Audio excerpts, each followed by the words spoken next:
Hey guys, it's Chelsea. Today I wanted to show you how I edit skin using the frequency separation method.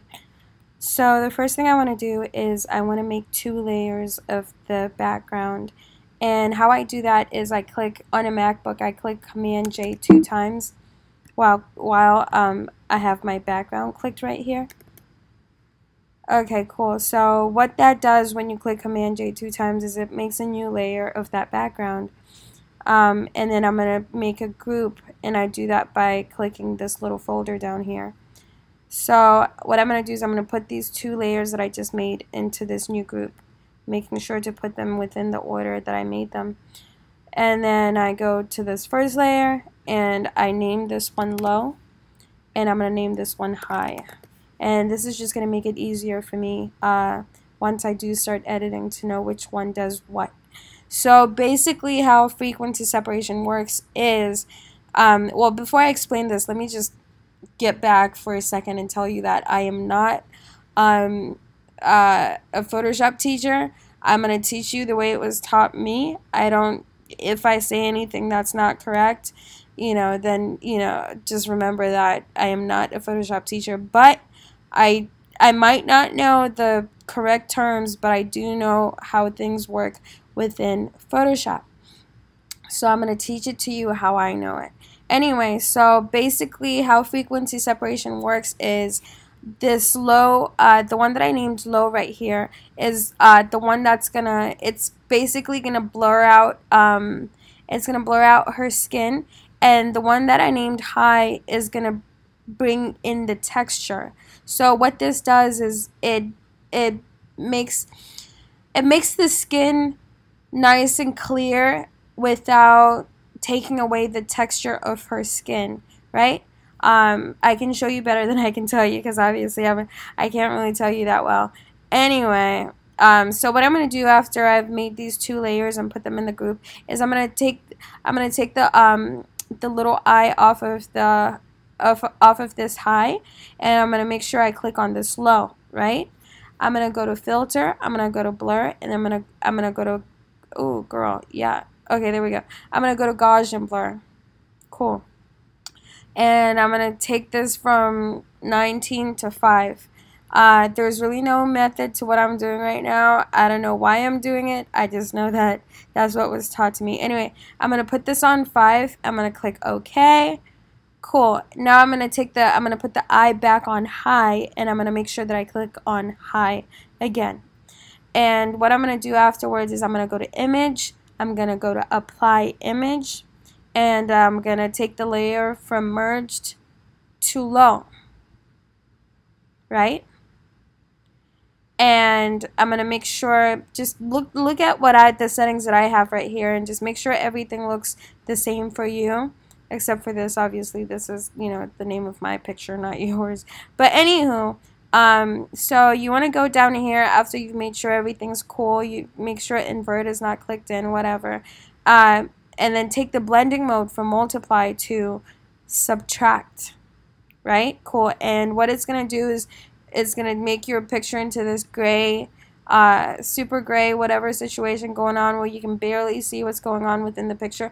That's what you want. If it doesn't look like that, you did something wrong. Go back and try to make sure you follow everything I did. Anywho, so once you put subtract, make sure the opacity is at 100%. Make sure the scale is at 2 and the offset is at 128. Usually it's going to do this for you anyway, but just in case, just want you to make sure. Okay, cool. So after I've done what I just did, I click OK. And then I go and I take this from normal to linear light. There we go. Cool. So now your picture is supposed to look exactly as it did before you started all of this stuff.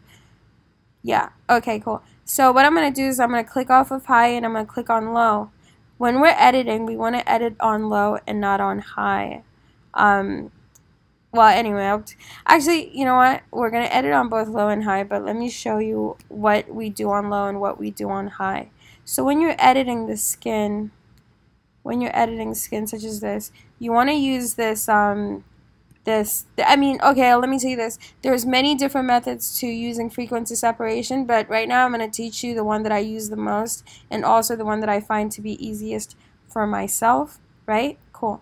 So what I use is I use this what's this called again? What's this called? I don't know. Okay, well, I don't know what, okay, it's called the healing brush tool, right? And yeah, okay, anyway, so you click on that brush. I think it's the 1, 2, 3, 4, 5, 6, 7. It's the 7th to the left on the bar in Photoshop. You click on that healing tool brush, and what I usually also like to do, again, there's no method to why I do this. That's just the way it was taught to me, and I just, you know, just go along with it. I click off of high right here, and I just have my opacity on the low. And so I'm going to edit using this little brush on low until I have my desired result. So I want to get rid of anything like her what's it called? Her bumps and grinds and all that stuff, her discolorations. I'm going to work on that. And if you don't know how to use this healing tool brush, what you do is you pretty much just sample a piece of skin that's like close to the skin that you want to get rid of, and then you use that piece of skin to get rid of that skin, right? And what I mean, basically what you're doing is you either right click or you command or you alt click whichever skin that you want, and then you use that to clear out the skin. And you just keep doing that. I mean, listen, it's a very tedious process, but somebody's got to do it. Anyway, so you keep alt clicking, keep doing that until, you know what I'm saying? And you have to be really careful. And you probably you probably want to use a smaller brush than I'm using right now. Just so you can like make sure everything's perfect. Blah blah blah. I get very lazy with this sometimes, but patience will be the thing that leads you where you want to go. Okay. Yeah, so you just keep doing this, and keep working on it, keep twerking. Yeah. Okay. Oh, girl, you just made a mistake. Okay, let me go back. I made a little tiny mistake. Anyway, so yeah, well, I'm not going to show you the whole process because it's going to take me 20 years to get this done. Anyway, so you basically do that, and like once you, here, let me try to show you a before and after. Once you feel like the skin looks how you want it to look after you've, you know, done all that, you just click back on high, and then just to see what progress you've done. So now take the group off for 1 second to see what progress we've made. Okay, so it looks like it's cleared out the color of the imperfections, but it did not clear out the texture of the imperfections. Now this is why you make 2 layers. This is why you make a high frequency and a low frequency. Okay, so now I know how to explain this to you better. The low frequency basically controls the color, and color controls a lot within an image. Usually color will get rid of pimples and everything, but in this case it did not. So what you would do when color doesn't get rid of the things you want to get rid of is you would go and tackle the texture of whatever you want to get rid of.